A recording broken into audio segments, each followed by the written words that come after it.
बिस्मिल्लाहिर्रहमानिर्रहीम। अस्सलाम वालेकुम। Welcome to my YouTube channel. उम्मीद आप सब लोग बिल्कुल ठीक होंगे। आज की वीडियो में हम लोग करेंगे CS 627 फाइनल टर्म प्रिपरेशन। तो इसमें जो भी इम्पोर्टेंट क्वेश्चन आंसर होंगे फाइनल टर्म के हिसाब से वो सारे आप लोग के साथ शेयर करूंगी।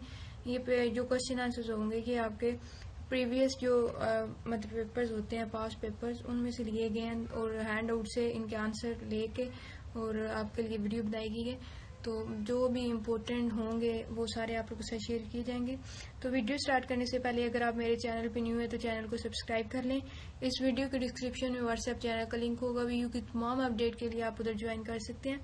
तो अपनी वीडियो स्टार्ट करते हैं। जो फर्स्ट हमारे पास शॉर्ट क्वेश्चन है वो है हमारे पास, when Nmap is uncertain about port state it may provide two possible option. कि जब एक एन मैप एक अनसर्टेन होता है एक पोर्ट के लिए तो वो दो पॉसिबल ऑप्शंस आपको प्रोवाइड करता है रिपोर्ट में। तो उनके नेम क्या है, नेम दोज ऑप्शंस। तो वो जो नेम है वो हमारे पास ओपन एंड फिल्टर्ड क्लोज्ड। एक है ओपन और दूसरा इसका नाम फिल्टर है। और जो ये पोर्ट होता है ये यहाँ तो ओपन होता है या फिर फिल्टर्ड होता है। उसके बाद जो नेक्स्ट हमारे पास क्वेश्चन है, नेक्स्ट जो हमारे पास जिसका ऑप्शन है वो है क्लोज्ड एंड फिल्टर। कि यहाँ तो ये क्लोज होगा, ठीक है, या फिर ये फिल्टर होगा। द पोर्ट इज इधर क्लोज और फिल्टर। तो ये दोनों आपने नाम याद कर लेने हैं। उसके बाद नेक्स्ट जो है वो हमारे पास है पर्पस ऑफ SSH। SSH जो है ये हमारे पास सिक्योर शेल है। ये क्रिप्टोग्राफिक नेटवर्क प्रोटोकॉल है जो प्रोवाइड करता है सिक्योर और रिमोट एक्सेस फाइल के ट्रांसफर को। दो सिस्टम के दरमियान फाइल को अगर ट्रांसफर करना हो तो ये एक रिमोट जो होता है रिमोट एक्सेस प्रोवाइड करता है हमारे। उसके बाद जो नेक्स्ट हमारे पास वो इसकी सेकंड पॉइंट है, it offer a secure alternative to traditional remote access protocol like Telnet and FTP। कि ये एक सिक्योर मतलब ट्रेडिशनल रिमोट एक्सेस प्रोवाइड करता है जैसे कि हमारे पास टेलनेट होता है और FTP होता है।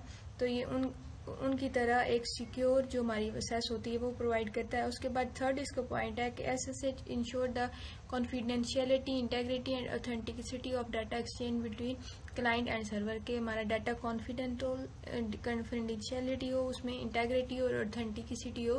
तो ये डाटा को इंश्योर करता है कि अब वो एक क्लाइंट से सर्वर के दरमियान एक्सचेंज हो रहा हो। तो ये सेकंड क्वेश्चन हो गया। उसके बाद थर्ड है coordination information function in wireless LAN. तो कोऑर्डिनेशन फंक्शन कौन से है वायरलेस लैन में, तो वो हमारे पास है coordination function in WLAN refer to the method of controlling access to the wireless medium to ensure that the multiple devices communicate efficiently without collision। कि जो कोऑर्डिनेशन फंक्शन होता है WLAN में ये रेफर करता है एक ऐसा कंट्रोलिंग एक्सेस का मेथड वायरलेस मीडियम में जो इंश्योर करता है कि मल्टीपल डिवाइसेस जो हैं वो एफिशिएंटली कम्युनिकेट कर रही हैं और उनमें कोई कोलिजन नहीं हो रही। तो इसकी IEEE 802.11 define two coordination function. ये हमारे पास दो कोऑर्डिनेशन फंक्शन को डिफाइन करती है। तो जो फर्स्ट हमारे पास है वो DCF यानी कि डिस्ट्रीब्यूटेड कोऑर्डिनेशन फंक्शन। ये इसकी एब्रिविएशन ये आपके पास MCQs में भी आ सकती है तो आपने ये कर लेनी है। uses CSMA and CA carrier sense multiplication access with collision avoidance। कि ये CSMA और CA को यूज करती है। और सेकंड जो हमारे पास है वो है PCF पॉइंट कोऑर्डिनेशन फंक्शन। ये भी आपकी एब्रिविएशन आप याद कर लेनी है, MCQs में आ सकती है। ये यूज करती है एक सेंट्रलाइज अप्रोच विद पोलिंग के साथ ये एक सेंट्रलाइज अप्रोच का यूज करती है। उसके बाद जो नेक्स्ट है वो है mention the names of the security standard specifically design to ensure that all component that accept process store and transmit credit card information maintain a secure network environment. के एक नेम एक सिक्योरिटी स्टैंडर्ड जो specifically design होता है ताकि आपके जो सारे कंपोनेंट्स हैं वो एक्सेप्ट भी करें, प्रोसेस भी करें, स्टोर भी करें और ट्रांसमिट भी करें क्रेडिट कार्ड की इंफॉर्मेशन को एक सिक्योर इन्वायरमेंट के अंदर। तो वो कौन सी है, तो सिर्फ उसका नाम बताना है, PCIDSS। और ये आपने याद कर ले, साथ एब्रिविएशन भी कर लें, payment card industry data security standard. तो आपने इसका नाम भी कर लेना है और आपने साथ इसकी एब्रिविएशन भी कर लेनी है। MCQs में भी आ सकती है और अगर आप लिख भी रहे हैं शॉर्ट में भी आपका आ रहा है तो आपको ना इसका नाम पूरा आना चाहिए। कि आगे सिर्फ एक लाइन का आंसर होगा तो 3 मार्क्स होंगे। तो आप ये सारा लिखेंगे तो आप ही मिलेंगे। उसके बाद है roles of access control in operating system. के रोल क्या है एक्सेस कंट्रोल का ऑपरेटिंग सिस्टम के अंदर। सिक्योरिटी एग्जांपल इसकी दें तो इसका सिक्योरिटी जो मैकेनिज्म है वो क्या है, इसमें ऑथेंटिकेशन होती है, यानी कि एक्सेस का जो कंट्रोल होता है वो होता है। उसके बाद इसमें सिक्योर कम्युनिकेशन होती है, जो हम क्रिप्टोग्राफी के जरिए हम देते हैं। उसके बाद इसमें लॉगिंग और ऑडिटिंग होती है, इंस्ट्रक्शन प्रिवेंशन एंड डिटेक्शन। इसमें logging, auditing, instruction prevention and detection, ये सारे इसमें होते हैं। अब इसमें एग्जांपल जो है हमारे पास वो क्या है कि discretionary access control DAC application भी आपने कर लेनी है। File owner sets permission for other user, कि एक जो फाइल का ओनर होता है वो दूसरे यूजर्स के लिए परमिशन जो होती है वो सेट करता है। उसके बाद मैंडेटरी एक्सेस कंट्रोल MAC, ये भी इसकी एब्रीविएशन भी आप कर लें। ये सिक्योरिटी लेवल डिफाइन करता है कि कौन असेस कर सकता है जो क्लासिफाइड डाटा है उसको। नेक्स्ट जो हमारे पास क्वेश्चन है वो है define Trojan horse. In computing a Trojan horse is any malware that mislead users for its true intent by distinguish itself as a standard programme.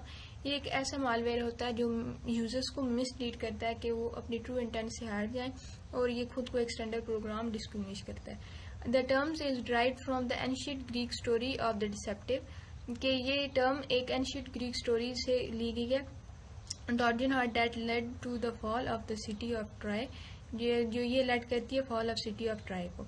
अब जो नेक्स्ट इसमें पॉइंट है वो हमारे पास है वंस इंस्टॉल्ड ट्रोजन में perform a range of malicious action. एक दफा अगर ये इंस्टॉल हो जाए तो ये बहुत सी मलिशियस एक्टिविटीज जो होती हैं उनको परफॉर्म करता है। मे टेंड टू कॉन्टेक्ट वन और मोर कमांड, कि ये भी हो सकता है कि एक से ज्यादा कमांड को कॉन्टेक्ट करे। एंड कंट्रोल भी उनको करे servers across the internet and await instruction, के सर्वर को इंटरनेट के अक्रॉस ये इंस्ट्रक्शंस भी दे और उनको कंट्रोल भी करे। तो ये आपने ट्रोजन हॉर्स कर लेना, ये आपका इम्पोर्टेंट है। उसके बाद है पोर्ट नेम इन Nmap। तो पोर्ट के नेम कौन से हमारे पास ओपन, यानी कि ये एक्सेप्ट करता है कनेक्शन की रिक्वेस्ट को। उसके बाद नेक्स्ट है हमारे पास close, no service responding to request, के कोई भी सर्विस जो है वो रिस्पॉन्ड नहीं कर रही रिक्वेस्ट को। उसके बाद थर्ड हमारे पास फिल्टर, यानी कि ब्लॉक्ड बाय ए फायरवॉल, ये फायरवॉल के साथ ब्लॉक्ड होता है। उसके बाद है अनफिल्टर, यानी कि accessible but scanner was unable to determine whether open or close, कि अनफिल्टर है कि इसका यहाँ पे ये मतलब होता है कि ये एक्सेसिबल तो है लेकिन जो स्कैनर है वो अनएबल है डिटरमाइन करने के लिए कि आया ये ओपन है ये क्लोज्ड है, तो ये उसको पता नहीं चलता। तो ये आपका पोर्ट भी होगी। उसके बाद नेक्स्ट हमारे पास shell code role in buffer overflow attack.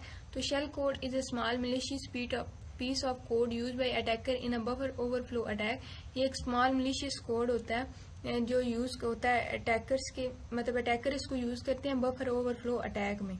तो ये जब an attacker overflow a buffer they overwrite the return address. जब अटैकर ओवरफ्लो करते हैं एक बफर को तो वो जो एड्रेस होता है उसको ओवरराइट कर देते हैं function to point to their shell code, ताकि वो पॉइंट कर सकते हैं अपने शेल कोड को, allowing them to execute arbitrary commands often gaining unauthorized access to a system. यानी कि ये लोग करते हैं कि एग्जीक्यूट करें आप अपने एब्रेटरी कमांड्स को often gaining unauthorized access to a system, जब एक अनऑथराइज्ड एक्सेस होती है सिस्टम के पास। तो ये यहाँ पर आपका 8 क्वेश्चन भी हो गया। नेक्स्ट हमारे पास क्वेश्चन है वो सिक्योरिटी मेंटेनेंस प्लान टास्क है। तो security process of maintenance security is continuous. अच्छा, इसमें आप सिक्योरिटी को मेंटेन करना ये कॉन्टिन्यूस प्रोसेस है। अब इसमें क्या क्या आता है, ये आप मॉनिटर और एनालाइज करते हो, लॉगिंग की इंफॉर्मेशन को परफॉर्म करते हो, रेगुलर बैकअप टास्क को रिकवर करते हो from security compromises, regularly testing system security भी होते हैं, उसमें हम यूज करते हैं appropriate maintenance process to patch and update all critical software. तो ये इसमें सारा कुछ आ गया। उसके बाद नेक्स्ट हमारे पास है व्हाट इज रैंसमवेयर, कि रैंसमवेयर क्या है। तो ransomware is a type of malware, ये भी एक मालवेयर की टाइप है, ठीक है। और ये भी क्रिप्टोवेरोलॉजी से लिया गया है। That threaten to publish the victims person, ये आपके ना विक्टिम जो होता है उसको थ्रेटन करते हैं कि वो उसका पर्सनल जो डाटा है वो परमानेंटली ब्लॉक कर देंगे। और is unless ransom is paid of, मतलब उसको वो वापस देने के लिए डाटा वो पैसे वसूल करते हैं। while some simple ransomware may lock the system without damaging any file, लेकिन कुछ जो सिंपल होते हैं वो सिर्फ आपकी सिस्टम को लॉक कर देते हैं, आपकी फाइल्स को कोई डैमेज नहीं करते. More advance malware uses a technique call crypto viral extortion. तो मतलब जो ज़्यादा आपके एडवांस मालवेयर होते हैं ना, वो एक टेक्निक को यूज़ करते हैं जिसको हम क्रिप्टो वायरल एक्सट्रोशन कहते हैं. It encrypt the victim file, ये विक्टिम फाइल को इनक्रिप्ट कर देता है और इसमें एक making them inaccessible and demands a ransom payment to decrypt them. मतलब उनको इनक्रिप्ट करते हैं और वो इनएक्सेसिबल हो जाती हैं और फिर वो एक पेमेंट का डिमांड करता है ताकि वो उनको डिक्रिप्ट कर दें. तो ये भी हो गया. इसके बाद जो नेक्स्ट है, how many default port does Nmap scan. तो Nmap scan 1000 most commonly use TCP port by default के 1000 जो मोस्ट कॉमन टीसीपी पोर्ट है वो उनको ये स्कैन करता है. उसके बाद नेक्स्ट हमारे पास क्वेश्चन है what is SSH and why do we use it. तो एसएसएच एक सिक्योर शेल है जो कि क्रिप्टोग्राफिक नेटवर्क प्रोटोकॉल है जो यूज होता है आपकी सिक्योर रिमोट लॉगिन के लिए, आपकी फाइल को इंक्रिप्टेड फाइल को ट्रांसफर करने के लिए और सिक्योर कमांड एग्जीक्यूशन के लिए एक अनसिक्योर नेटवर्क के ऊपर. अब ये यूजेज कैसे होती है इसके, ये रिमोट सर्वर मैनेजमेंट में यूज होता है, इंक्रिप्टेड कम्युनिकेशन में यूज होता है, टनलिंग में यूज होता है और ऑथेंटिकेशन में यूज होता है. नेक्स्ट जो हमारे पास क्वेश्चन है वो 3 payment card industry PCI standards. तो वो हमारे पास है PCI PTS, ये मैन्युफैक्चरर्स यूज करते हैं और इसमें पिन ट्रांजैक्शन सिक्योरिटी होती है. उसके बाद सॉफ्टवेयर डेवलपर यूज करते हैं PCI PADSS और ये पेमेंट एप्लीकेशन वेंडर्स होते हैं. उसके बाद मर्चेंट सर्वर्स और प्रोवाइडर जो यूज करते हैं वो है PCI DSS यानी कि data security standard, PCI security standard and complements. ये तीनों आपके पास स्टैंडर्ड्स हैं, ये आपने याद कर लेने हैं. उसके बाद है which defence system are use against buffer overflow. तो बफर ओवरफ्लो के खिलाफ कौन से डिफेंस सिस्टम यूज किए जाते हैं. तो buffer overflow are widely exploited, ये वाइडली एक्सप्लॉइटेड होते हैं. और जो 2 ब्रॉड डिफेंस अप्रोचेज हैं वो हमारे पास है compile time and run time. Aim to harden program to resist attack in new program और aim to detect and abort attack in existing program. तो ये 2 आपके पास टाइप्स हैं, ये आपने नाम याद कर लेने हैं, हैंड आउट से लिए गए हैं. उसके बाद है data hiding techniques plus real world cases. तो डाटा हाइडिंग इंक्रिप्शन क्या होती है, one of the most commonly use technique to defeat computer forensic is data encryption के एक जो कॉमनली यूज टेक्निक है कि आप डिफीट कर सके कंप्यूटर के फोरेंसिक को, वो हमारे पास डाटा इंक्रिप्शन है. It is in a presentation given on encryption and anti forensic methodologies the vice president of secure computing Paul Henry refer to the encryption as a forensic expert nightmare. के एक presentation में जो कि दी गई थी encryption और anti forensic methodology के ऊपर, किसने दी थी, वाइस प्रेसिडेंट जो है सिक्योर कंप्यूटिंग का पॉल हेनरी, उसने रेफर किया गया था कि ये एक नाइटमेयर है. The majority of publicly available encryption program allow the user to create virtual encrypted disk which can only be opened with a designated key. कि ये एक डेजिग्नेटेड की के थ्रू ओपन होती है. Through the use of modern encryption algorithm and various encryption techniques these program make the data virtually impossible to read without the designated key. कि इन modern encryption algorithm का यूज करके और various encryption की जो techniques हैं उनका use करके these program make the data virtually impossible, ये डाटा को वर्चुअली इम्पॉसिबल बना देती हैं. तो read without the designated key, कि हम रीड कर सके विदाउट डेजिग्नेटेड की. उसके बाद है file level encryption, encrypt only the file content. जो फाइल लेवल की इंक्रिप्शन होती है वो सिर्फ आपकी फाइल को इनक्रिप्ट करती है. दिस लीव्स इंपॉर्टेंट इन्फॉर्मेशन, ये आपकी लीव करती है इंपॉर्टेंट इन्फॉर्मेशन जिसमें हमारे पास फाइल नेम आ जाता है, साइज आता है, उसका टाइम स्टैम्प आ जाता है और अनइनक्रिप्टेड आ जाती है. और जो पार्ट ऑफ जो कंटेंट होते हैं ना फाइल के, वो रिकंस्ट्रक्ट किए जाते हैं अदर लोकेशन के थ्रू. और इसमें टेम्परेरी फाइल्स होती हैं, स्वैप फाइल्स होती हैं और डिलीटेड और इनक्रिप्टेड कॉपीज होती हैं. अच्छा, फिर जो मोस्ट इंक्रिप्शन प्रोग्राम होते हैं have to be ability to perform a number of additional function that make digital forensic effort increasingly difficult. तो इसमें कुछ ऐसी एबिलिटीज होती हैं प्रोग्राम की जो आपकी फोरेंसिक एफर्ट्स को डिफिकल्ट बना रही हैं. तो ये आपका सवाल लॉन्ग में था, आपने इसको पढ़ लेना है.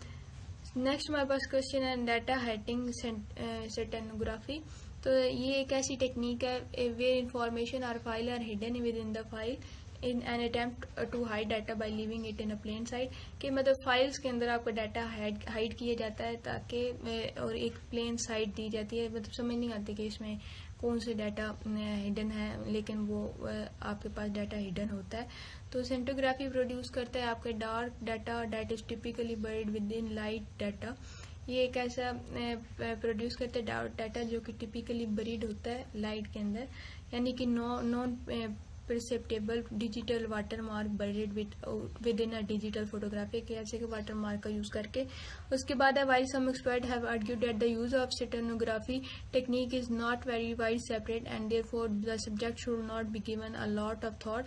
लेकिन ये कुछ एक्सपर्ट्स का ये भी कहना है कि जो स्टेनोग्राफी टेक्निक है ये वाइड सेपरेट नहीं है, तो उस पर लॉट ऑफ थॉट नहीं देनी चाहिए। तो stenography has the capability of disturbing the forensic process which when used correctly. ठीक है, और फिर जेफरी कार 2007 एडिशन जो है वो टेक्निकल मुजाहिद, यानी कि ये आउटलाइन करता है इम्पोर्टेंस को स्टेनोग्राफी प्रोग्राम की। कार्ड सीक्रेट ऑफ मुजाहिदीन according to the car the program was touted as giving the user the capability to avoid detection by current setting analysis program. It did this through the use of steganography in conjunction with file comparison. तो ये सारा steganography का था। उसके बाद data hiding, other forms of data hiding. तो other form of data hiding involve the use of tools and techniques to hide data through various location in a computer system. अच्छा, और भी बहुत सारे ज़्यादा तरीके हैं डाटा को हाइड करने के लिए। उसमें हमारे पास टूल्स होती है, टेक्निक्स होती है जिनके थ्रू हम डाटा को हाइड कर सकते हैं वेरियस लोकेशंस के ऊपर। तो some of these places are include, अब इनमें जो प्लेसेस है हमारे पास वो मेमोरी है, स्लैक स्पेस है, हिडन डायरेक्टरीज हैं, बैड ब्लॉक्स हैं, अल्टरनेटिव डाटा स्ट्रीम्स हैं एंड हिडन पार्टीशंस होते हैं। तो ये भी हो गया। One of the more well known tool is that is often use for data hiding is called slacker. Slacker का भी यूज किया जाता है। और ये स्लैकर क्या होता है, ये break up the file and place some piece of that file into the slack space of the other file. ये फाइल को ब्रेक करता है और उसका सम पीस, मतलब वीक पीस जो होता है ना, उसमें स्लैक स्पेस को ऐड कर देता है अदर फाइल्स में, thereby hiding it from the forensic examination software, जिससे थ्रू ये फोरेंसिक एग्जामिनेशन सॉफ्टवेयर से हाइड हो जाता है। Another data hiding technique involves the use of bad sector का यूज करते हैं। To perform this technique the user changes a particular sector from a good to bad and then data is placed on to that particular cluster. कि ये perform करते हैं जब ये technique, तो जो यूजर होता है वो अपने पर्टिकुलर सेक्टर जो होता है ना चेंज करता है good to bad and then data is placed into the particular cluster, फिर उसको पर्टिकुलर क्लस्टर पर वो डाटा प्लेस कर दिया जाता है। अच्छा, the believe is that forensic examination tool will see this cluster as bad as continue on without any examination of their content. ठीक है, जो आपको फोरेंसिक एग्जामिनेशन टूल होगा वो इन क्लस्टर्स को देखेगा तो सही, लेकिन एज बैड के तौर पे देखेगा, लेकिन उसमें जो डाटा होगा, ये कंटेंट होगा, उसको एग्जामिन नहीं करेगा। तो यहाँ पर आप आज की वीडियो एंड करते हैं। इंशाल्लाह नेक्स्ट वीडियो में हम इसका पार्ट नंबर 2 करेंगे। तो इंशाल्लाह नेक्स्ट वीडियो में हम इसका पार्ट 2 करेंगे। तो दुआ में याद रखिएगा। अल्लाह हाफिज़।